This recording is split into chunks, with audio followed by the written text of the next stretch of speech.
జీవించాలనే దేవా మీరు కోరినందుకై వందములు స్తోత్రం చెల్లిస్తున్నాను. నా జీవితం నేను కూడా ఒకప్పుడు తండ్రి ప్రభా పరిస్థితి ఆశీర్వాదాలకు దూరంగా ఉన్నప్పుడు తండ్రి ప్రభా నా యొక్క పాపను బట్టి నేను పోగొట్టుకున్నప్పుడు తండ్రి ప్రభా తిరిగి నా కొరకై తండ్రి ప్రభా మీరు పరలోకం నుంచి భూలోకానికి వచ్చి తండ్రి ప్రభా నా పాపములన్నిటి తండ్రి ప్రభా మీరు క్షమించి తండ్రి బిడ్డగా చేసుకుని తండ్రి ప్రభా పరలోక ఆశీర్వాదాలు తండ్రి అనుభవించుటకు దేవా మీరు చూపిన కృపను బట్టి వందములు స్తోత్రం చెల్లిస్తున్నాను. నాలో ఉన్నటువంటి పాపాన్ని తండ్రి ప్రభా పాపం ద్వారా వచ్చేటువంటి పర్యవసానాన్ని మీరు తొలగించిన విధానం బట్టి వందములు స్తోత్రం చెల్లిస్తున్నాం. మరి తండ్రి ప్రభా నాకు రావాల్సినటువంటి శిక్షను మీరు తప్పించారు తండ్రి ప్రభా.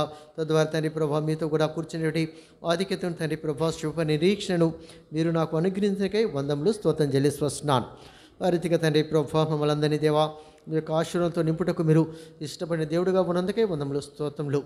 ఈ సమయంలో ప్రభా మీ యొక్క బలలో పాల్పొందుటకు దేవా మమ్మల్ని జ్ఞాపకం చేసుకునండి.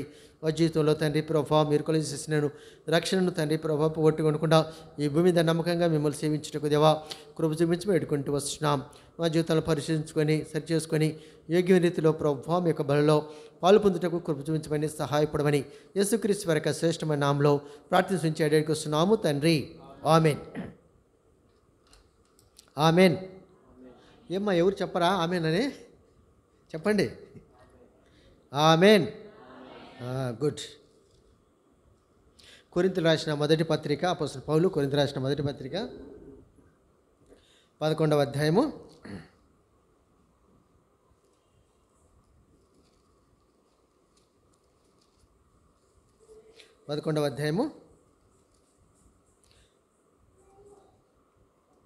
28వ వచనం అందరం కలిసి చదువుకుందామా. కొరింథీయులకు రాసినటువంటి మొదటి పత్రిక 11వ అధ్యాయము 28వ వచనం అందరం కలిసి చదువుకుందాం. కాబట్టి ప్రతి మనుష్యుడు తను తాను పరీక్షించుకునవలెను, అలాగూ చేసి ఆ రొట్టెను తిని ఆ పాత్రలోది త్రాగవలెను. యేసుక్రీస్తు నామములో మరోసారి మీకు వందనం తెలియజేస్తున్నాను. పౌలు యొక్క ఆశ ఏంటంటే పౌలు యొక్క ఆశ దేవుని పిల్లలు యేసుక్రీస్తు వారి యొక్క శరీరానికి సాదృశ్య రొట్టెలో రక్తానికి సాదృశ్యటువంటి రసంలో యోగ్యమైన రీతిలో పాలు పొందాలి అంటే ప్రతి ఒక్క వ్యక్తి కూడా యోగ్యమైన జీవితాన్ని కలిగి జీవించేటి వారు పాలు పొందాలి. అటువంటి వారు మరి కొన్నిసార్లు ఈ లోకంలో సాతాను ఓటమికి గురి చేస్తుంటుంది. కాబట్టి అటువంటి స్థితిలో ఉన్న ప్రజలు ఎంతో జాగ్రత్తగా జీవించాలి అని పౌలకు ఆశ. అందుకని ఆయన ఏంటంటే ప్రతి మనుష్యుడు తన్ను తాను పరీక్షించుకొని అలాగూ చేయాల. పరీక్షించుకుంటే ఏం తెలుస్తుంది?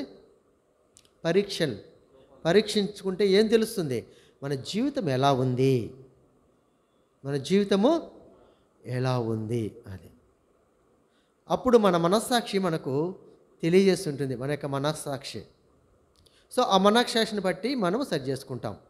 తద్వారా బలలో పాలు పొందుట జరుగుతుంది. సో బలలో పాలు పొందుట ద్వారా దేవునికి మహిమ, మనకు ఎంతో క్షేమాన్ని కలిగజేస్తుంది. సో బైబిలు అనేది మనుషులను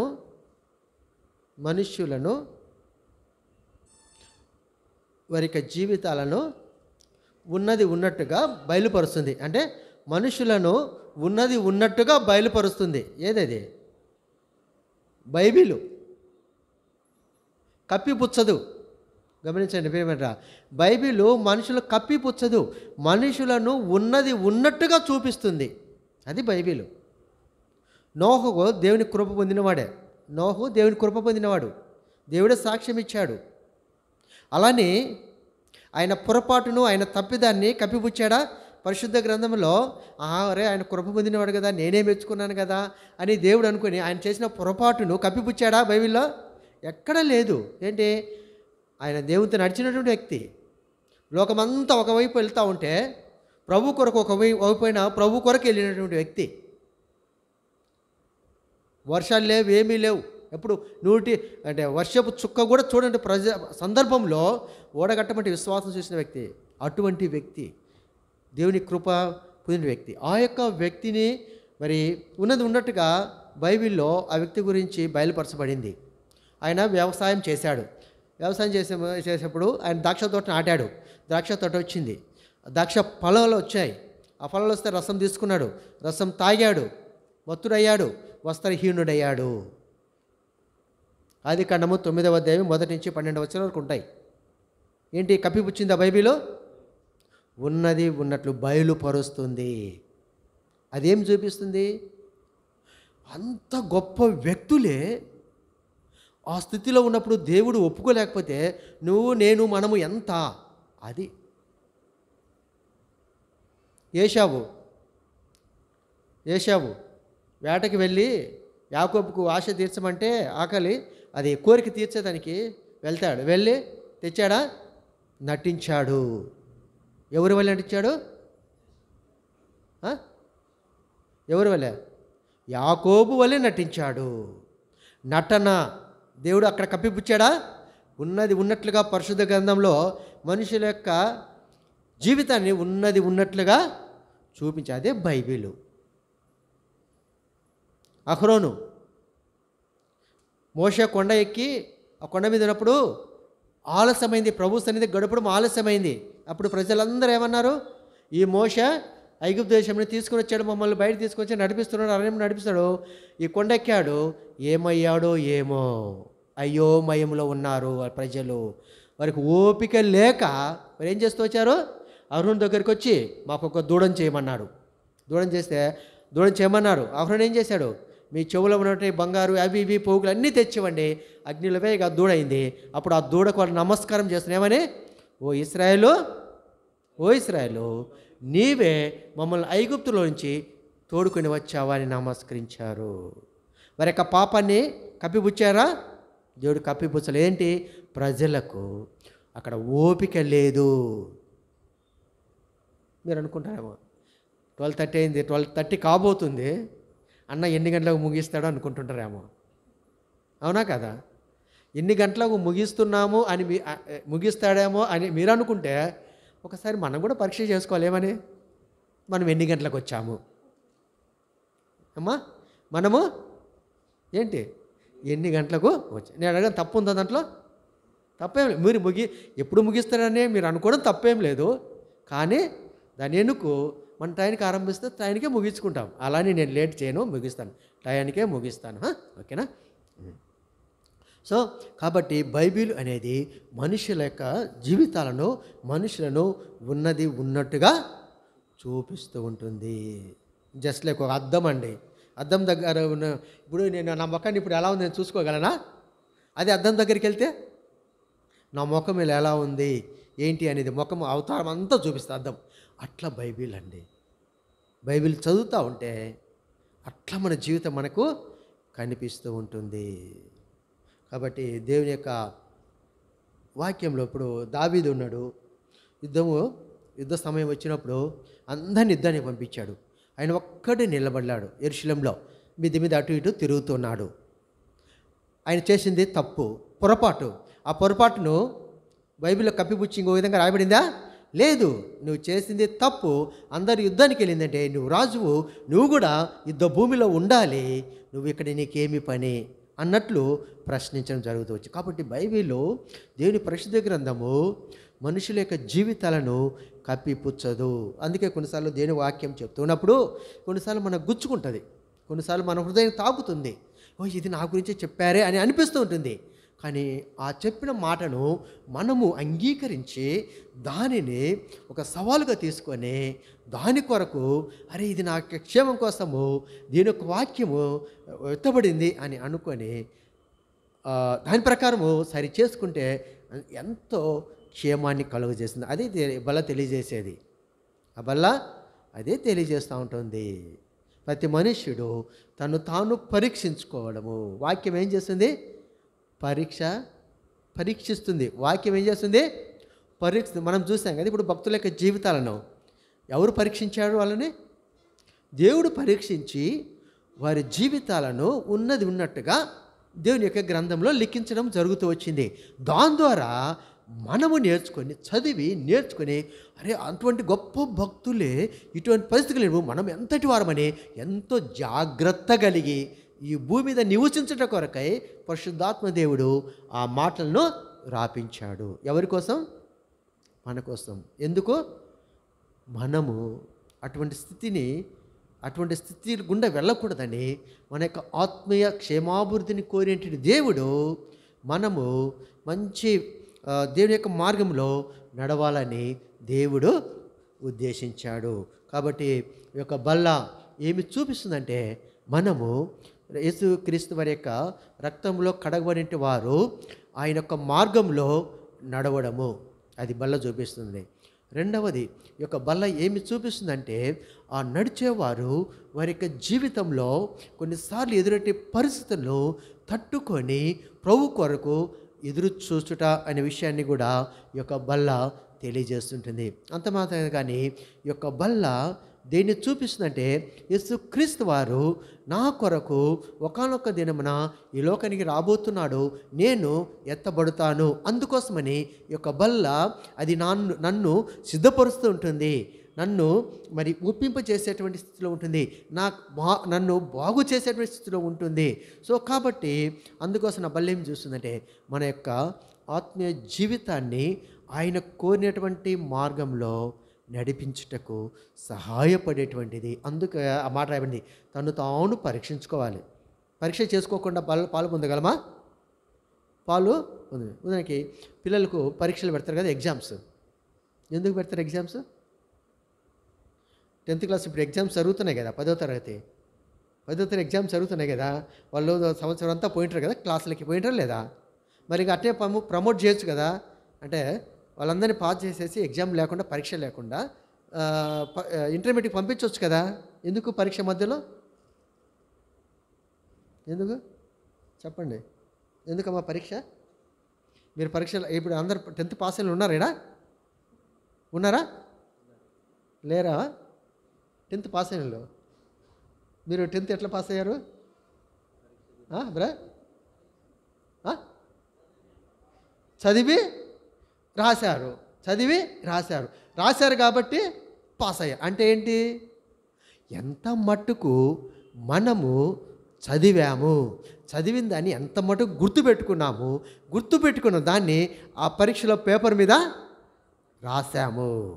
రాసింది అది సరైనదా కాదని పరీక్షించే వ్యక్తి ఎవరండి? పేపర్ కరెక్షన్ ఎవరు? కొన్నిసార్లు అనుకోండి, నేను ఒకసారి పరీక్ష రాశా, పిహెచ్డి చేసేటప్పుడు ఒక పరీక్ష రాశా, మా పిహెచ్డిలో ఇక్కడ తిరుపతిలో పరీక్ష రాశాను. బాగా చదివాను, పరీక్ష రాసినప్పుడు చాలా బాగా రాశాను అనుకున్నాను. ఎన్ని పేజీలు రాసింటా? ఎన్ని పేజీలు లెక్క పెట్టాను, 70 పేజీలు రాశా పరీక్షలో. 70 పేజీలు పరీక్షలో రాశాను. బాగా రాశాను అనుకున్నాను. రిజల్ట్ వస్తే మార్కులు అన్నీ కూడా నిరాశ చెందింది. నేను అనుకున్నాను, నేను బాగా రాశాను కదా, 70 పేజీలు రాశాను కదా. ఒక పెన్ను అయిపోయిందండి, ఆ రోజు ఎగ్జామ్లో పెన్ను అయిపోయింది, గుర్తుంది నాకు బాగా. అయితే రిజల్ట్ వచ్చిన తర్వాత ఎన్ని మార్కులు వచ్చాయి చూస్తే, పేజీకి 1 మార్కు వచ్చింది. పేజీకి ఒకే మార్కు, నేను లెక్క పెట్టుకున్నాను, పేజీకి ఒకే మార్కు వచ్చింది. నేను అడిగాను, పేపర్ కరెక్షన్ చేసిన ఆయనను, సార్ నేను బాగా రాశాను కదా సార్, ఇన్ని పేజీ 70 పేజీలు రాశాను కదా అని. మళ్ళీ చూస్తే అక్కడ ఎక్కడ ఇంటూ మార్కు కొట్టలే, నేను రాసింది తప్పు అని ఎక్కడ లేదు. అది అడిగాను, సార్ నేను పేపర్ చూసుకున్నాను, నేను రాసింది ఎక్కడ తప్పు అని కొట్టలేదు, అన్నీ ఇంటూనే కొట్టారు కదా, కానీ పేజీకి 1 మార్కు ఇచ్చారు, అది 100 మార్కులది, 100కు 70 మార్కులు వచ్చాయి. ఏంటంటే నువ్వు రాసిన అన్నీ కరెక్టే, కానీ అవి మధ్యలో కొన్ని ఇంపార్టెంట్ పాయింట్స్ నువ్వు మిస్ చేశావు. అది నువ్వు రాసింది కరెక్టే, మధ్యలో కొన్ని మిస్ చేశావు. అందుకని కాబట్టి శ్వాస జీవితం ఎదుగుతున్నప్పుడు కొన్నిసార్లు మన జీవితంలో ఆత్మీయంగా కొన్నిసార్లు ఏంటంటే పట్టించుకోం కొన్ని విషయాలు. దేనికి ఇంపార్టెన్స్ ఇవ్వాలో దానికి ఇవ్వలేని పరిస్థితులు ఉంటాం. ఆత్మ విషయంలో ప్రార్థించవలసిన విషయంలో ప్రార్థించకపోవడం, దేవుని సన్నిధిలో గడిపే విషయంలో దేవుని సన్నిధిలో గడపకపోవడం, ఆత్మీయంగా అంటే ఆరాధించవలసిన సమయంలో ఆరాధనలో పార్టిసిపేట్ చేయకపోవడం, ఇవన్నీ కూడా దేనికి గుర్తుగా ఉంటాయంటే పడిపోయేదానికి ఆస్కారంగా ఉంటుంది. కొన్నిసార్లు ఎలా ఉంటుందంటే అవి దేవుడు కొన్నిసార్లు వాటిని బట్టి మనల్ని సంతోషించే విషయంలో ఉండడు. కాబట్టి ప్రియులారా, కాబట్టి మనం పరీక్షించుకుంటే పరీక్ష ఏంటంటే మనం ఎలా ఉన్నాము, మన ఆత్మీయ జీవితం ఎలా ఉంది. అందుకే పరీక్షలు పెడతారు. ఏంటి లోకంలో ఎందుకు పెడతారు? ఆ యొక్క స్టూడెంట్ యొక్క పర్ఫార్మెన్స్, సామర్థ్యం ఎలా ఉంది తెలుసుకునే. అలానే మనము పరీక్ష, పౌలు యొక్క ఉద్దేశం ఏంటి? ఆత్మీయంగా మనం ఎలా ఉన్నాము అది అండి. ప్రతి మనుషుడు తాను పరీక్షించుకోవాలి అనుకుంటే అని ఆ మాట రాయబడితే, ఆత్మీయంగా నువ్వు ఎలా ఉన్నావు, బలలో పాలు పొందే ముందు నీ యొక్క ఆత్మీయ స్థితి ఎలా ఉంది. కాబట్టి ఈ లోకంలో జీవిస్తున్నటువంటి మనము, మరి ఆయన యొక్క బలలో పాలు పొందేటువంటి మనము మన యొక్క ఆత్మీయ స్థితి ఎలా ఉందో మనము పరీక్షించుకుంటూ రావాలి. చూడండి, మత్తయి సువార్త 26వ అధ్యాయము, మత్తయి సువార్త 26వ అధ్యాయము 69వ వచనం చదవండి.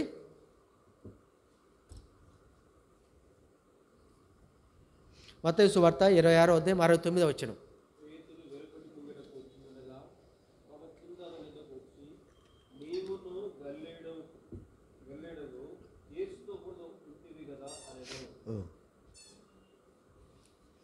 సో ఇక్కడ మనం చూస్తే పేతురు యొక్క పరిస్థితిని మనము చూద్దాం. చూడండి, తను మరి వెళ్తున్నటువంటి ప్రతి పరిస్థితిలో కూడా మరి ఆయన ఎక్కడ ఉన్నటువంటి వ్యక్తి ఎక్కడికి వచ్చాడు, ఎవరి ద్వారా వచ్చాడు, దేవునిలోనికి వచ్చి దేవుని చేత బలపడి దేవుడు చేసిన ప్రతి గొప్ప కార్యములను, ఆశ్చర్యములను చూసినటువంటి, ప్రత్యక్షంగా చూసినటువంటి వ్యక్తి. చూడండి, మత్తయి సువార్త 4వ అధ్యాయము 18, 19 వచనాలు చూడండి. 4వ అధ్యాయము 18, 19 చదవండి. చదవండమ్మా.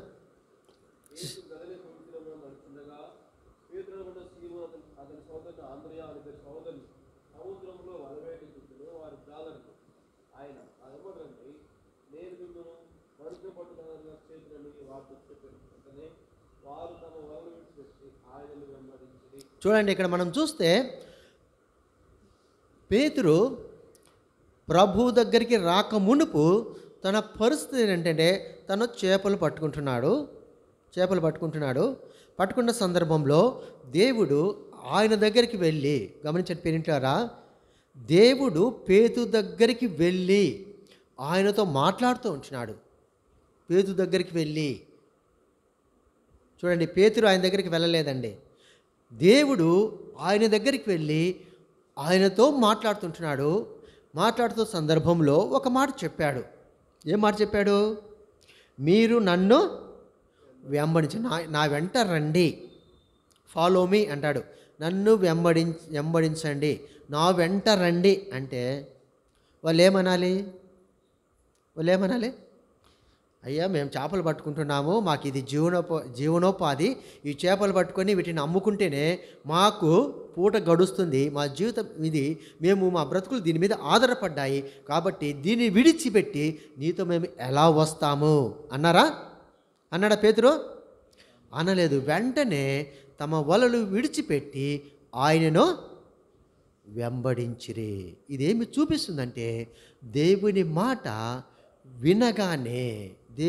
వినగానే వారి మనసులో ఏం కలిగిందంటే, ఆ మాటకు విధేయత చూపించాలి. అది మొట్టమొదట ఏంటి? యేసుక్రీస్తు ఆ మాట నన్ను వెంబడించానంటే వారు వెంటనే వెంబడించారు కదా, పేతురు మిగిలిన వారు వెంబడించారు. అది ఏం చూపిస్తుంది? దేవుని మాటకు విధేయత చూపించడము, దేవుని మాట అంగీకరించడము. విధేయతలోనికి నడిపించే దేవుని మాట విధేయలో నడిపించడం ద్వారా వారు విధేయత కలిగి ఎలా దేవునితో వెళ్ళినటువంటి వ్యక్తి. అటువంటి వ్యక్తి మనమైతే ఎన్నిసార్లు మన జీవితంలో కొన్నిసార్లు మనము విధేయత చూపించలేని పరిస్థితిలో, దేవుని మాటను లెక్క చేయలేని పరిస్థితుల్లో ఎన్నో సందర్భంలో ఉంటాయి. అయితే దేవుడు ప్రేమగల దేవుడు కాబట్టి మనల్ని క్షమించి మనల్ని మరి తన యొక్క కృపచేత జ్ఞాపకం చేసుకొని మన యొక్క బలహీనత నుంచి తప్పించి తిరిగి ఆ బలహీనతలోనికి వెళ్ళనీయకుండా దేవుడు తన యొక్క వాక్యం ద్వారా మనల్ని ఎంతగానో బలపరిచేవాడుగా ఉంటున్నాడు. సో తర్వాత మరి పేతురును దేవుడు పిలిచినప్పుడు దేవుని మాటకు విధేయత చూపించి లోబడి ఆయనను వెంబడించినటువంటి వ్యక్తి. తర్వాత చూడండి 4వ అధ్యాయము, మత్తయి సువార్త 4వ అధ్యాయంలోనే 23, 24 వచ్చాను చదవండి.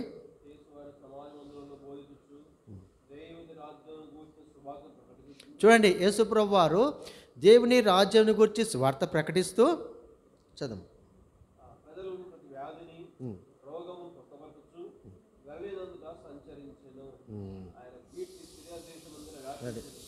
సో సరే చదవండి. చాలండి. ఇక్కడ మనం చూస్తే పేతురు పిలిచాడు, మిగతా వాళ్ళు పిలిచారు. పేతురు యేసుక్రీస్తు వారి వెంట ఉన్నాడు, యేసుక్రీస్తుని వెంబడిస్తూ ఉంటున్నాడు. ఒక ప్రాంతంకి వెళ్ళారు. యేసుక్రీస్తు వారు పరలోక విషయాల గురించి మరి భూమి మీద ఉన్నటువంటి ప్రజలకు దేవుని సువార్తను ప్రకటిస్తుంటున్నాడు. ప్రకటిస్తున్నటువంటి సందర్భంలో యేసుప్రభు వారి పక్కన ఎవరున్నారు? యేసుక్రీస్తు వారి పక్కన ఎవరున్నారు? యేసుప్రభుతో పేతురు ఉన్నారు, మిగిలిన వారు ఉన్నారు, ప్రజలు ఉన్నారు. సో దేవుడు చెప్పినటువంటి మాటలన్నీ కూడా పేతురు వింటూ ఉన్నాడు. ఆయన విన్నాడు కదా, పేతురు విన్నాడు కదా. దేవుడిని నోటి నుంచి వచ్చే ప్రతి మాటను ఆయన విన్నటువంటి వ్యక్తి, ఆయన యొక్క బోధను విన్నటువంటి వ్యక్తి. గుర్తుపెట్టుకోండి, ఆయన బోధను విన్నటువంటి వ్యక్తి. మత్తయి సువార్త 8వ అధ్యాయము 14 వచనం చదవండి.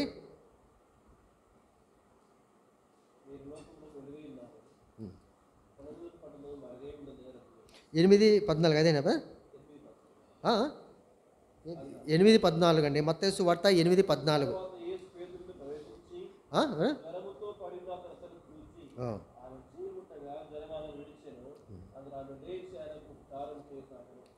చూడండి, గమనించండి. ఆ తర్వాత యేసుప్రభువు వారు తన రాజ్య సువార్త ప్రకటించిన తర్వాత పేతురు అత్త ఇంటికి వెళ్ళాడు. పేతురు అత్త ఏ స్థితిలో ఉంది? రోగముతో ఉంది. రోగంతో ఉన్నప్పుడు అక్కడికి వెళ్ళి ఆమెను యేసుప్రభువు వారు స్వస్థపరిచారు. ఈ విషయాన్ని పేతురు చూశాడు. అంటే దేవునిలో ఏం చూశాడు? స్వస్థపరిచేటువంటి ఆ యొక్క లక్షణము దేవునిలో ఉంది. ఆయన స్వస్థపరిచేటువంటి దేవుడు అని చూశాడు. అవునా కదా? దగ్గరుండి చూశాడు. యేసుప్రభువు ఆయన సామాన్యమైన వ్యక్తి కాదు, ఆయన గొప్ప దేవుడు అనే విషయాన్ని చూశాడు. తర్వాత సముద్రం మీద మరి వారు సముద్రం మీద ఆ పడవలో వెళ్తున్నటువంటి సందర్భంలో పేతురు కూడా ఉన్నాడు పడవలో.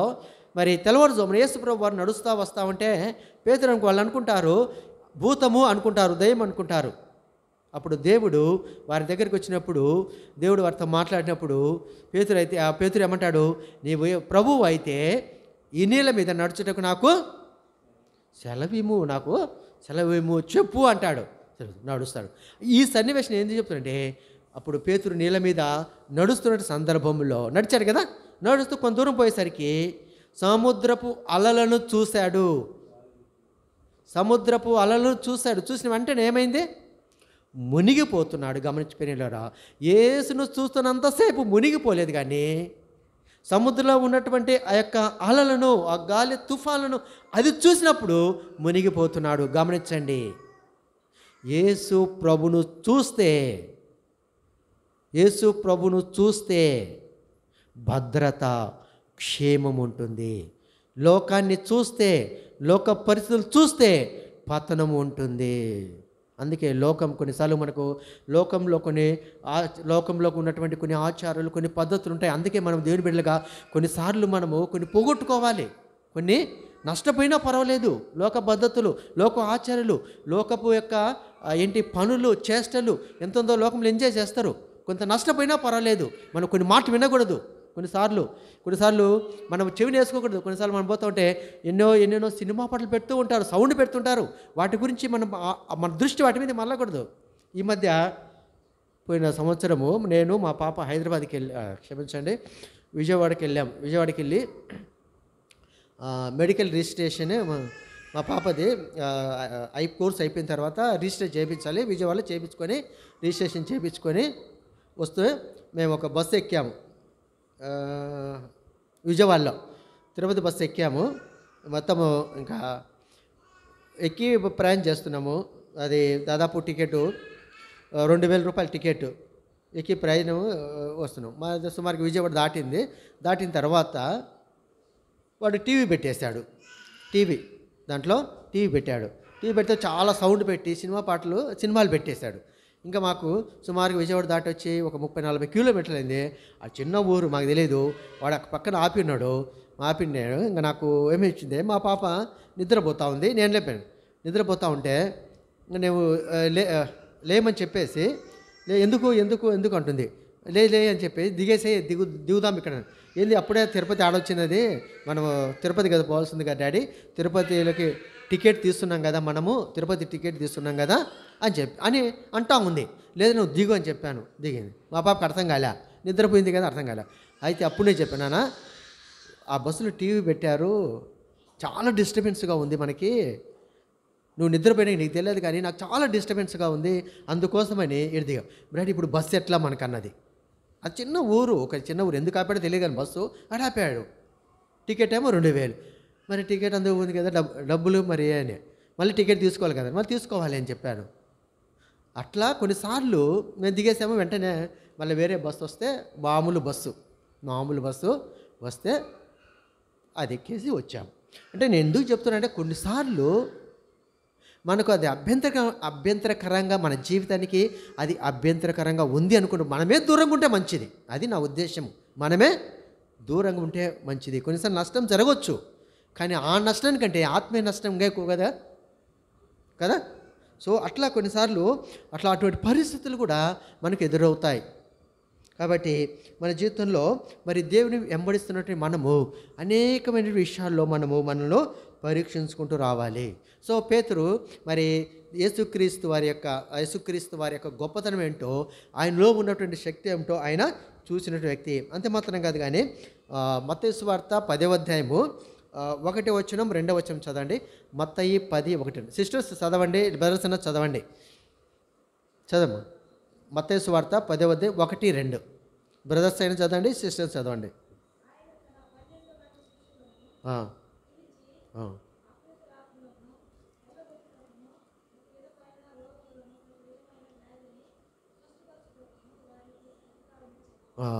సో చూడండి, గమనించే పిల్లలారా, యేసుక్రీస్తు వారిని వెంబడించేటువంటి పేతురుకు మిగిలిన వారికి ఆయన శిష్యులకు ఏమి అధికారం ఇచ్చాడు? రోగములను పోగొట్టేటువంటి అధికారము, స్వస్థతపరిచేటువంటి అధికారాన్ని దేవుడు అనుగ్రహించాడు. యేసుక్రీస్తుని వెంబడిస్తున్న పేతురుకు ఇప్పుడు ఏమొచ్చిందండి? ఏమి దొరికింది? స్వస్థపరిచేటువంటి వరాన్ని దేవుడు ఆయనకు అనుగ్రహించాడు. తర్వాత చూడండి, అంత మాత్రం కాదు కానీ 15వ అధ్యాయము 34 వచనం చూడండి. అంటే నీటి మీద నడిచినటువంటి అనుభవము, తర్వాత స్వస్థపరిచేటువంటి అనుభవము, తర్వాత 15వ అధ్యాయము 34 వచనం.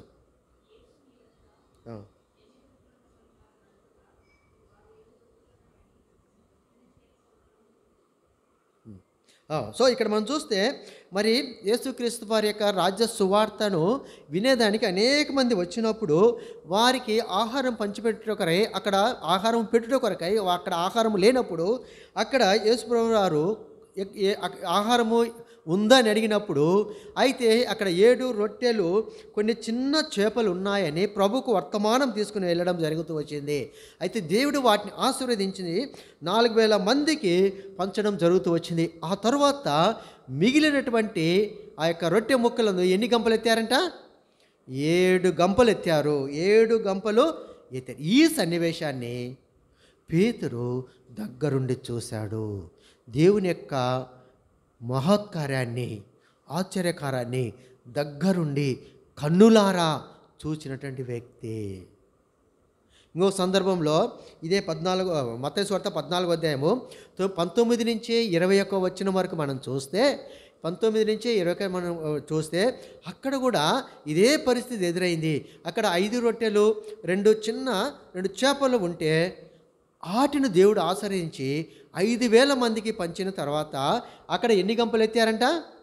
12 గంపలు ఎత్తారు. ఈ సన్నివేశాన్ని కూడా పేతురు దగ్గరుండి చూశాడు.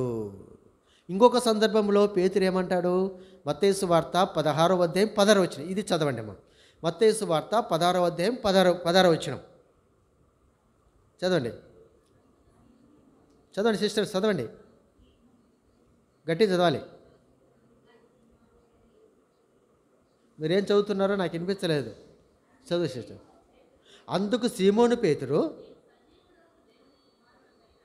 నీవు సజీవుడగు దేవుని కుమారుడవైన, అది చూడండి, దేవుని గురించి ఆయన సాక్ష్యం ఇస్తుంటున్నాడు. ఏమని సాక్ష్యం ఇస్తుంటున్నాడు? ప్రభువా, నీ గురించి నేను ఎరుగుదును, నీ గురించి నేను తెలుసుకున్నాను, నిన్ను వెంబడించి నేను చేపలు పట్టేటి వృత్తి నుంచి ఆ వలను విడిచిపెట్టి నిన్ను వెంబడించేటువంటి ఆ రోజు నుంచి నేను తెలుసుకున్న సత్యం ఏంటంటే నీవు సజీవుడమైన దేవుని కుమారుడవని నేను ఎరుగుదును, నేను ఎరిగాను, నేను తెలుసుకున్నాను. నువ్వు సామాన్యమైనటువంటి వ్యక్తివి కాదు. ఎంత గొప్ప సాక్ష్యం ఇస్తుంటున్నాడు చూడండి. మన జీవితంలో అటువంటి సాక్ష్యము మనం ప్రభు గురించి ఇవ్వగలమా? సో కాబట్టి అప్పుడు, ఎందుకంటే ఆ సందర్భం ఎట్లా అని తెలుసా?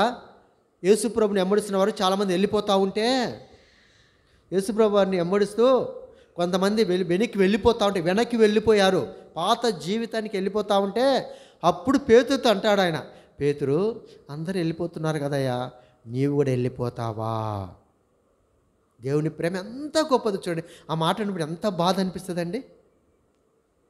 ఈనాడు చాలామంది దేవుని సన్నిధి పోగొట్టుకునే దానికే ఇష్టపడతారు. దేవుని సన్నిధి రాకుండా లోకంలో జీవించడానికే ఇష్టపడతారు. రాకుండా దేవుని సన్నిధిలో గడపకుండా ఎట్లనో ఇంకొక విధంగా జీవించడానికే ఇష్టపడతారు. దేవుని సన్నిధిని అనుభవించలేని స్థితిలో ఎంతోమంది దేవుని సన్నిధిని పోగొట్టుకున్న స్థితిలో ఉంటూ ఉంటారు. అయితే ఆ సందర్భంలో దేవుడు పేతురు అంటాడు, పేతురు నీవు కూడా వెళ్ళిపోవాలని అనుకుంటున్నావా అంటాడు. అప్పుడు, లేదు ప్రభువా, నువ్వెంత గొప్ప దేవుడు ప్రభువా, నా కోసం పరలోకానికి నుంచి భూలోకానికి వచ్చిన దేవుడవు, నువ్వు దేవుని కుమారుడవు అని విశ్వసించి చెప్పు. అప్పుడు దేవుడాడు, ఈ బండ మీద నా సంఘమును కడతానని దేవుని ద్వారా వాగ్దానాన్ని పొందిన వ్యక్తి పేతురు. ఎంత గొప్ప ఆధిక్యతను మరి పేతురు దేవుని ద్వారా పొందగలుగుతూ వచ్చాడు. అంత మాత్రం కాదు చూడండి, దేవుడు ఇంకేమంటారు తెలుసా? 16వ అధ్యాయం 19వ వచనం, మత్తయి సువార్త 16వ అధ్యాయము 19వ వచనం చూడండి, చదవండి.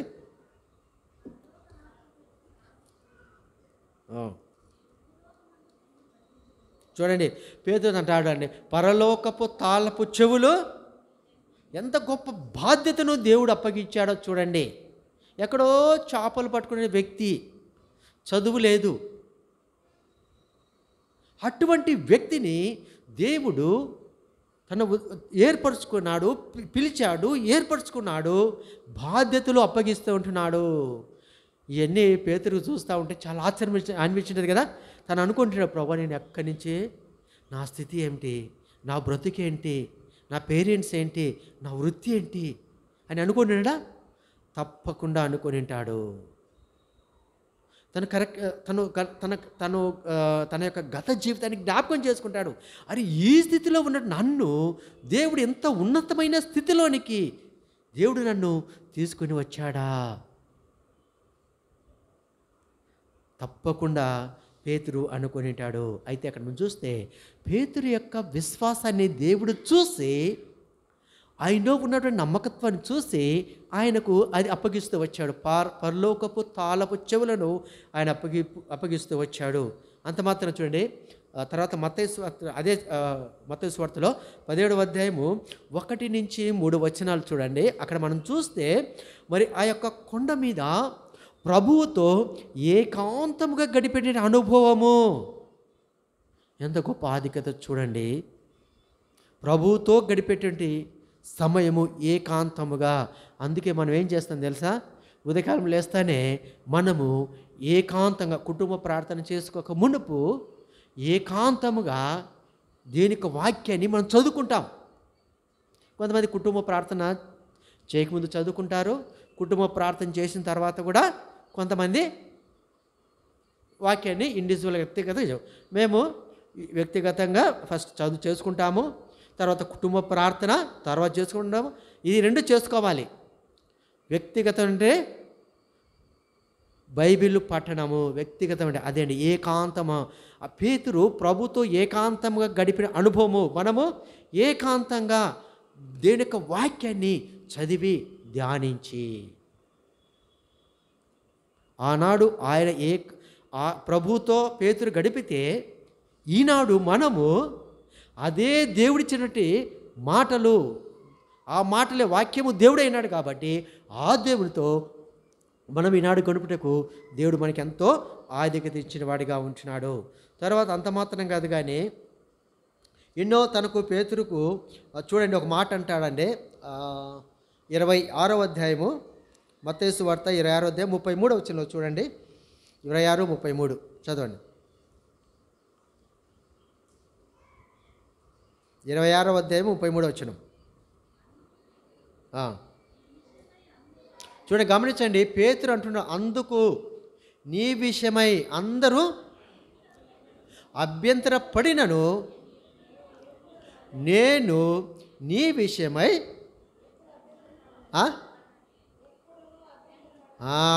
ప్రభు విషయమై ఎప్పుడునూ అభ్యంతరపడను అని చెప్తూ వచ్చాడు. ఎంత గొప్ప వ్యక్తి అండి, ఎంత గొప్పగా చెప్తున్నాడండి. నేను అభ్యంతర పడను. కొన్నిసార్లు ఎలా ఉంటుందంటే దేవుని మందిరానికి రావాలి అనుకున్నప్పుడే అనుకుంటూ ఉంటాం. దేవుని మందిరానికి ప్రార్థన కావచ్చు, బైబిల్ స్టడీ కావచ్చు, సంఘ ప్రార్థన సంఘ ప్రార్థన కావచ్చు, స్త్రీల కూడా కావచ్చు. కొన్నిసార్లు ఏమనుకుంటాం, అప్పుడే ఎవరైనా గెస్టులు వచ్చారనుకోండి, ఏం చేస్తాం? గెస్టులు వస్తే ఎవరు చుట్టాలో బంధువులు ఏమొస్తారు, ఇంకా ఆగిపోతారు. అంటే అభ్యంతరం కదా, అది అభ్యంతరం. మనం ఎవరి విషయంలో అభ్యంతరం పడుతున్నాం? దేని విషయంలో? దేవుని సన్నిధికి దేవునికి వెళ్ళేటువంటి ఆ యొక్క విషయంలో అభ్యంతరం వచ్చింది. మరి మనం వెళ్ళాలి అనుకున్నప్పుడు వెళ్ళాలి కదా. అక్కడ ఏం చేయాలి తెలుసా? ఎవరైతే వచ్చారో, ఒకవేళ మన ఫ్రెండ్స్ అనుకోండి, మాకు మీటింగ్ ఉంది, నువ్వు కూడా వస్తావా అని చెప్పాలి ఒకటి. రెండవది, మన బంధువులు అనుకో, ఇంకా హ్యాపీగా పిలుచుకొని రావచ్చు. వాళ్ళకేం అప్పటికప్పుడు వంట పెట్టవలసిన అవసరం లేదు. మనం వెళ్ళి తర్వాత పెట్టవచ్చు. వాళ్ళు కూడా దేవుని వాక్యం వింటారు కదా.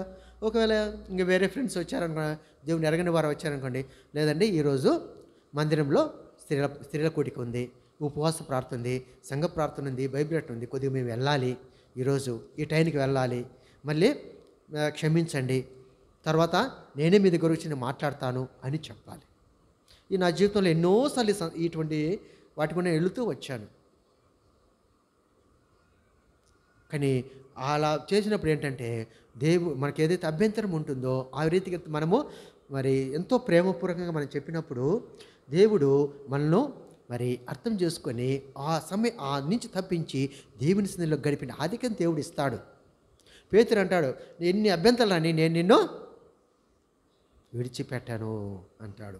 కాబట్టి మన జీవితం ఎన్ని అభ్యంతరాలు చేసినా కానీ దేవుని సన్నిధిని పోగొట్టుకునే దానికి మాత్రం మనము వెనుకంజ వేయకూడదు. కాబట్టి అభ్యంతరపడనని చెప్తూ వచ్చాడు. తర్వాత యోహాను సువార్తలో 13వ అధ్యాయము 6వ వచనంలో ఒక మాట ఉంటుందండి. 13వ అధ్యాయము 6వ వచనం చూడండి.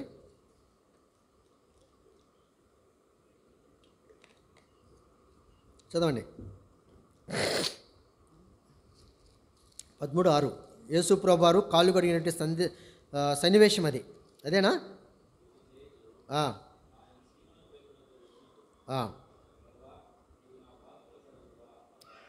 చూడండి, ఇక్కడ మనం చూస్తే యేసు ప్రభు వారి చేత కాళ్ళు కడిగించుకున్నటువంటి, పాదములు కడిగించుకున్నటువంటి స్థితి. శిష్యులు పేతురు, యేసు ప్రభు వారు పేతురు యొక్క పాదములను కడిగినటువంటి స్థితి. ఎంత అసలు ఈ మాటలు చదువుతూ ఈ మాటలు ధ్యానిస్తున్నప్పుడు హృదయం అంతా చాలా అసలు ఒక విధంగా చెప్పాలంటే అసలు దేవాది దేవుడు రక్షకుడు అంత తగ్గించుకొని అంత విధేయత చూపించి ఒక మాదిరికైన జీవితం చూపించినప్పుడు మరి మన స్థితి ఏంటి, మనం ఎలాంటి మన యొక్క పరిస్థితి ఏంటి అని చాలా భయం వేస్తుంది. ఆ భయంలో మనం ఏం నేర్చుకోవాలి తెలుసా? దేవుని యొక్క మనసు కలిగి విధేయత కలిగి ప్రభు కొరకు నేను జీవిస్తాను అనేటువంటి నిర్ణయాన్ని తీసుకోవాలి. అంటే దేవుడు చేసి చూపించాడు, చెప్పడం కాదండి, చెప్పడం కాదు. ఇలా చేయండి అలా చేయండి అలా చదువు చేసి ఆయన ఏదైతే చెప్పాడో అది చేసి చూపించాడు. అది అండి విశ్వాసులకు ఉన్న లక్షణం ఏంటంటే చేసి చూపించే వారంగా ఉండాలి. అలా చేయండి ఇలా చేయండి అలా చేయండి జస్ట్ లైక్ ఒక డిక్టేటర్ లెక్క ఉండడం కాదు. చేసి చూపించడం అనేది ఏం చూపిస్తుందంటే విధేయత చూపిస్తుంటుంది, లోబడే గుణాన్ని చూపిస్తుంది, తగ్గింపు జీవితాన్ని చూపిస్తుంటుంది, వినయ జీవితాన్ని చూపిస్తుంది, అంటే వినయ మనస్సును చూపిస్తూ ఉంటుంది. అటువంటి మరి గొప్ప దేవుడు అటువంటి యేసు ప్రభువులో ఈ సుగుణాలన్నీ ఉన్నాయి. అయితే ఈ యొక్క మత్తయి సువార్త 16వ అధ్యాయము 38వ వచనం చూస్తే అక్కడ గెత్సెమనేటువంటి ఆ యొక్క తోటలో మరి ప్రార్థనతో మరి యేసు ప్రభువారిని ప్రార్థించుటకు యేసు ప్రభువారు పేతురును మిగిలిన వారిని ఎంటబెట్టుకొని పోయాడు. ఎంత గొప్ప ఆధిక్యత! ప్రార్థనలో ఏకీభవించుటకు, ప్రార్థనలో ఏకీభవించడు ఎవరితో? యేసు ప్రభుతో. అటువంటి గొప్ప మరి వ్యక్తి అండి. ఎక్కడ ఉన్నటువంటి వ్యక్తి అండి? ఒక సామాన్యమైనటువంటి వ్యక్తి. ఎవ్వరు కూడా పేతురుని పట్టించుకోరు. ఇదేదో ఆయన చేపలు పట్టుకొని చేపలు అమ్ముకొని ఏదో జీవనోపాధి కోసము బ్రతుకుదేరు కోసము ఉన్నటువంటి వ్యక్తిని దేవుడు ప్రేమతో పిలిచి ఆ తర్వాత ఆయనను ఎంతగానో తర్వాత బలపరచడము జరుగుతూ వచ్చింది.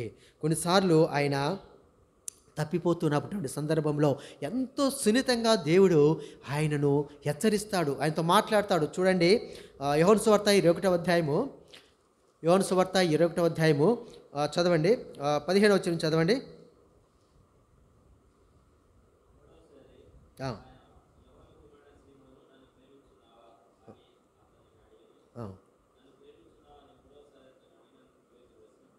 ఎన్నోసారి అడిగాడు?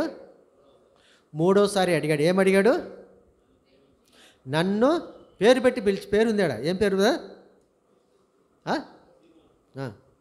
సీమోను పేతురు, నీవు నన్ను ప్రేమించుచున్నావా? పేతురు, నీవు నన్ను ప్రేమించుచున్నావా? ఎన్నిసార్లు అడిగాడు?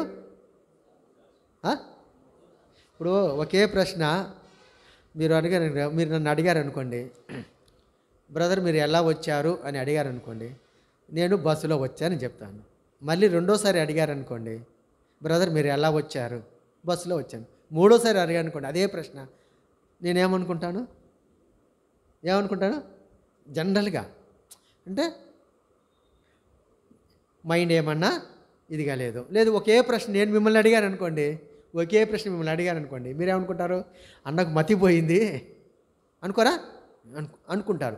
కానీ పేతురుని ఒకే ప్రశ్న యేసుప్రభువు వారు 3 సార్లు అడిగాడు. పేతురు నన్ను ప్రేమించుచున్నావా? పేతురు నన్ను ప్రేమించుచున్నావా? పేతురు నన్ను ఎందుకు 3 సార్లు అడగాల్సి వచ్చింది? ఆయనకు బాగా పేతురుకు కోపం రావాలి వచ్చింది. ప్రభు నేను ప్రేమిస్తున్నాను నీకే తెలియదు. కానీ ఆడ గమనిస్తే ఎంత సత్యమో చూడండి. పేతురు ఎన్ని సందర్భాలలో యేసు ప్రభు నేను ఎరుగను అని చెప్పాడు? 3 సందర్భంలో మనం చదివాం. మత్తయి సువార్త 26వ అధ్యాయము 69వ వచనం చదివాం కదా. అక్కడి నుంచి 75 వచనం వరకు మనం చివరికి మనం చూస్తే అక్కడ రాయబడింది ఆ మాటలు. ఆయన ఎరగనని చెప్తాడు, అప్పుడు 3 సార్లు ఎరగనని చెప్తాడు. అందుకని 3 పర్యాలు నువ్వు ఎరగను అని నువ్వు చెప్పావు, అయితే నేను కూడా 3 సార్లు నిన్ను అడిగిందే అడుగుతున్నాను. అది ఏమి చూపిస్తుందంటే దేవుని యొక్క ప్రేమ. దేవుడు ఒక వ్యక్తిని ఏ విధంగా సంధిస్తున్నాడు, ఒక వ్యక్తి ఎడల దేవుని ఉద్దేశం ఎలా ఉంది, ఆ 3 ప్రశ్నలు అడిగిన తర్వాత దేవుడు మరి ఆయనను దర్శించడము పశ్చాత్తాపం అందరిది. తరువాత ఆ 3 సార్లు యేసుప్రభువుని నేను ఎరగనని బొంకిన తర్వాత ఆయనలో గొప్ప గొప్ప పశ్చాత్తాపం కలిగిందండి. చూడండి మత్తయి సువార్త 26వ అధ్యాయము, మత్తయి సువార్త 26వ అధ్యాయము 75వ వచనం, 75వ వచనం అందరం కలిసి చదువుకుందాం. 75వ వచనం, 26వ అధ్యాయము మత్తయి సువార్త 75వ వచనం అందరం కలిసి చదువుకుందాం. కనుక కోడి కూయక మునుపు నీవు నన్ను ఎరుగనని ముమ్మారు చెప్పేదవని యేసు తనతో అనిన మాట పేతురు జ్ఞాపకం తెచ్చుకొని వెళ్ళిపోయి సంతాపపడి ఏడ్చెను. అది అండి. ఇక్కడ మనం చూస్తే తన తప్పిదాన్ని, తన పొరపాటును ఎరిగి ఎంతో హృదయంలో బాణంతో గుచ్చబడినట్లు హృదయంలో ఒప్పించబడి, అయ్యో నా ప్రభువును నేను వెంబడించాను, నన్ను ఆ ప్రభు పిలిచాడు, నేను వెంబడించాను, ఆయన చేసినటువంటి కార్యాలన్నీ దగ్గరని చూసిన వ్యక్తిని అయ్యో నేను ఎరగను అని నేను చెప్పానని ఆ మాటను జ్ఞాపకం చేసుకొని ఎంతో పశ్చాత్తాపపడి ఏడ్చి విలపించి దేవుని దగ్గర క్షమాపణ పొంది, ప్రభువా నన్ను క్షమించు ప్రభువా, నీవు ఎంత గొప్పదని చూశాను ప్రభువా, దయతో క్షమించని దేవుని దగ్గర బ్రతిమాలుకొని దేవుని ద్వారా క్షమాపణ పొంది తిరిగి ఏమయ్యాడు? సమకూర్చబడి దేవుని కొరకు మరణము వరకు తన జీవితాన్ని లెక్క చేయకుండా జీవించిన వ్యక్తి తను ప్రభు కొరకు. అందుకే పేతురు రాసిన పత్రికలో ఈనాడు మనము చదువుకుంటూ ఉన్నాము. ఆయన ప్రభు కొరకు నిలబడినప్పుడు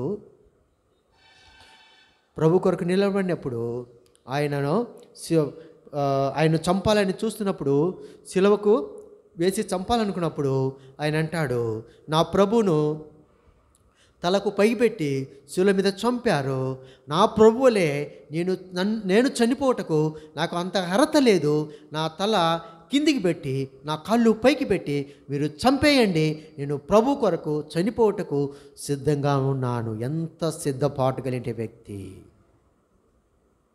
కాబట్టి అదే అండి బల్ల ఏం చూపిస్తుందంటే మన జీవితంలో మన ఆత్మీయంగా ఎలా ఉన్నాము, ప్రభు కొరకు జీవించే జీవితంలో ఏమైనా పొరపాటు ఉందా మనం సరి చేసుకోవాలి.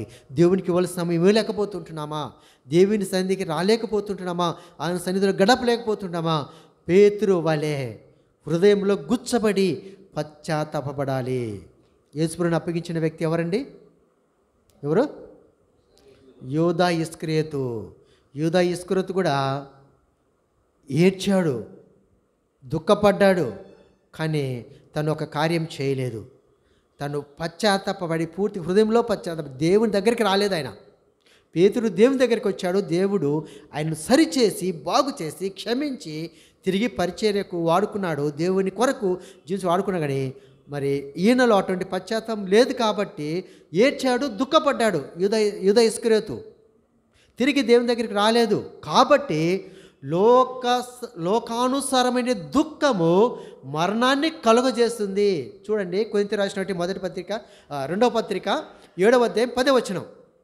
2వ అధ్యాయము కొరింథీ రాసిన 2వ పత్రిక 7వ అధ్యాయం 10వ వచనం. చూడండి, దైవ చిత్తానుసారమైన దుఃఖము రక్షణార్థమైన మారు మనసు కలుగజేసింది. గమనించండి, పేతురులో ఏమి దుఃఖం ఉన్నదండి? దైవ చిత్తానుసారమైన దుఃఖం ఉన్నది కాబట్టి, కలిగింది కాబట్టి, ఆ దుఃఖం ద్వారా పశ్చాత్తాపడ్డాడు కాబట్టి, ఆ పశ్చాత్తాపాన్ని దేవుడు చూశాడు కాబట్టి దేవుడు ఆయన క్షమించి తిరిగి సమకూర్చి తన పని కొరకు దేవుడు నిలిచి ఉంట కొరకు ఆయనను వాడుకున్నాడు. తర్వాత చదవండి, లాస్ట్ భాగం చదవండి, లాస్ట్ పోర్షన్, అదే వచనంలో లాస్ట్ భాగం నుంచి చదవండి. చూడండి, గమనించి పిల్లలారా, దైవ చిత్తానుసారమైన దుఃఖము. రెండవదంటే లోక సంబంధమైన దుఃఖము మరణము కలిగిన యూదా ఇస్కరియోతుకు ఏ దుఃఖం కలిగింది? లోక సంబంధమైనటువంటి దుఃఖము. పేతురుకి ఏ దుఃఖం కలిగింది? దైవ చిత్తానుసారమైనటువంటి దుఃఖము. కాబట్టి పేంట్లవారా మనము లోకంలో లోక పరిస్థితులు బట్టి దుఃఖపడతాం, కానీ దైవికమైన విషయంలో అయ్యో నేను ఈరోజు దేవుని సన్నిధి పోగొట్టుకున్నానే, దుఃఖపడాలి. అయ్యో ఈరోజు నేను ప్రార్థన పోగొట్టుకున్నానే, దుఃఖపడాలి. అయ్యో ఈరోజు నేను ఉపవాస ప్రార్థనలో పాలు పొందలేకపోతేనే దుఃఖం. ఇదేంటి దైవ చిత్తానుసారమైన దుఃఖం అంటే. అయ్యో లోకంలో అందరికీ వాళ్ళకు ఉన్నాయండి, వాళ్ళు ఏమి లేకపోయినా వాళ్ళందరూ బాగున్నాయండి, వాళ్ళు యేసుని అంగీకరించలేదు, యేసుని ఎరగలేదు, వాళ్ళు ఎంతో బాగున్నారు. నేను ఇంతకాలం నుంచి దేవుని సన్నిధికి వెళ్తున్నాను, దేవుని మందిలో ఉంటున్నాను, దేవునితో గడుపుతున్నాను, నాకేమీ లేదే. అది అటువంటి దుఃఖం కాదు, లోక సంబంధమైన దుఃఖము, అది మరణానికి. కాబట్టి యూదా ఇస్కరియోతు ఎటువంటి దుఃఖం కలిగి ఉన్నాడు? లోక సంబంధమైన దుఃఖము. డబ్బుల కోసము యేసు ప్రభువును అమ్ముకొనుటకు ఆయన ఇష్టపడ్డాడు. అందుకని ఏమొచ్చింది ఆయనకు? మరణం. ఎలా చనిపోయాడు ఆయన? ఎలా చనిపోయాడు? ఉరి వేసుకున్నాడంటే ఇంగ్లీష్లో ఏమంటారు? ఆయన చనిపోయాడు. పల్లెల్లో ఆత్మహత్య చేసుకున్నాడు అంట కదా. అంటే ఆయన ఏం చేసుకున్నాడు? ఆత్మహత్య చేసుకున్నాడు. సూసైడ్ తెలుగులో ఏమంటారు? ఆత్మహత్య. ఆత్మను హత్య చేశాడండి. అది తనలో ఉన్నటువంటి ఆత్మను హత్య చేశాడు ఆయన. అది పొరపాటు. ఆ ఆత్మ ఎవరిది? ఆయనది కాదు, దేవుడిచ్చాడు. దేవుడిని ఇచ్చినటువంటి ఆత్మను ఆయన హత్య చేశాడు. చాలా సింపుల్గా మనం చెప్పుకుంటాం, ఆత్మహత్య చేసుకున్నాడు అని. ఆత్మహత్య కొరింథీయుల తెస్సలోనికీయులకు రాసినటువంటి 2వ పత్రిక 5వ అధ్యాయము 14 వచనం అనుకుంటా. చూడండి, త్వరగా చదవండి, చూసి ముగించుకుందాం. చదవండి త్వరగా. ఒక వచనమే ఉంటుంది దాంట్లో, చదివితే బాగుంటుందండి. మీరు అంత చిన్న చదివితే బ్రదర్ మీకు చదవచ్చు కదా, మీరు గట్టిగానే మాట్లాడతారు కదా, పాట పాడారు కదా ఇందాక గట్టిగానే. మరి మీ పక్కనున్న బ్రదర్కే వినిపించలేదు మీరు చదివింది, నాకేం వినిపిస్తుంది? చదవండి 16వ వచనం. 16 బ్రదర్, 19 చదవండి. అది ఆత్మను ఆర్పకుడి. అందరు చెప్పండి, ఆత్మను ఆర్పకుడి. యూదా ఇస్కరియోతు ఏం చేశాడు? తనలో ఉన్నటువంటి ఆత్మను ఏం చేశాడు? ఆర్పివేశాడు. ఆత్మ ఎవరిది? దేవుంది. గల్తీ రాసిన యేసుప్రభువు వారు శిలువలో ఏరాడుతూ ఏమన్నాడు? తండ్రి నీ చేతికి ఆత్మను అప్పగిస్తున్నాను అంటాడు. తండ్రికి అప్పగించాడు ఆత్మ. ఆ తండ్రి ఏం చేశాడు ఆత్మను? గలతీయులకు రాసిన పత్రిక 4వ అధ్యాయము చదవండి 6వ వచనం.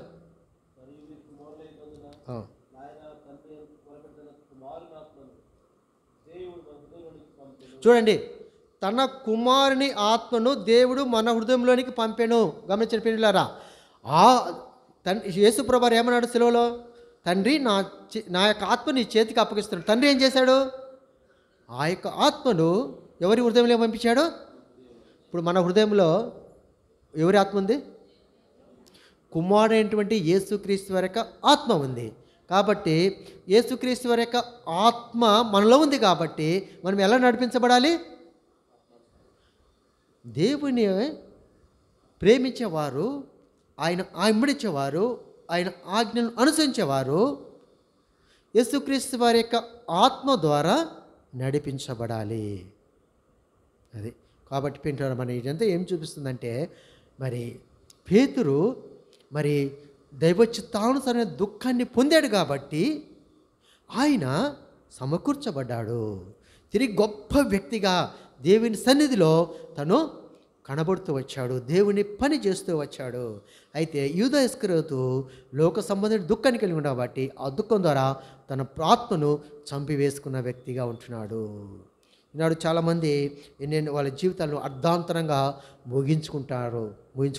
వారికి ఉండే పరిస్థితులు బట్టి. కానీ ఆ పరిస్థితులు బట్టి దేవుని వైపు చూడకుండా పరిస్థితుల వైపు చూసినప్పుడు ఎంతో నష్టం జరుగుతుండింది.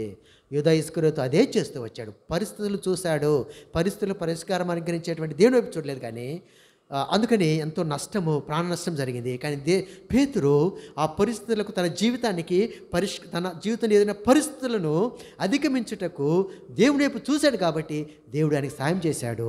అందుకనే ఆ యొక్క ఆత్మ కలిగిన వ్యక్తిగా ఆత్మ కార్యాలను పేతురు ద్వారా దేవుడు జరిగించాడు. కాబట్టి మన జీవితంలో మనం కూడా దేవుని యొక్క పేతురు వల్లే మనం కూడా మన ఏదైనా పొరపాటు జరిగింటే మరి దేవునిని సంతోషపరిచే విషయంలో సంతోషపరచలేకపోయింటే, ఒకవేళ ఏదైనా పొరపాటు ఉంటే వెంటనే మనము దేవుని సన్నిధిలో మరి క్షమాపణ అడుగుని మనల్ని పరిశీలించుకొని దేవుని దగ్గర పశ్చాత్తాపపడి దేవుని దగ్గర క్షమాపణతో మనం పాల్పొందినప్పుడు అది ఆ యొక్క బల్ల మనకు ఎంతో క్షేమాన్ని కలుగజేస్తుంది. ఆ రీతిగా మరి సిద్ధపడి ప్రభు పనులలో పాల్పొందుటకు దేవుడు మనకు సహాయం చేయనుగాక. దేవుడు తన మాటలో దీవించుగాక. మోకరించి ప్రార్థనలో ఉందాం. బల్ల కొరకు సిద్ధపడదాం.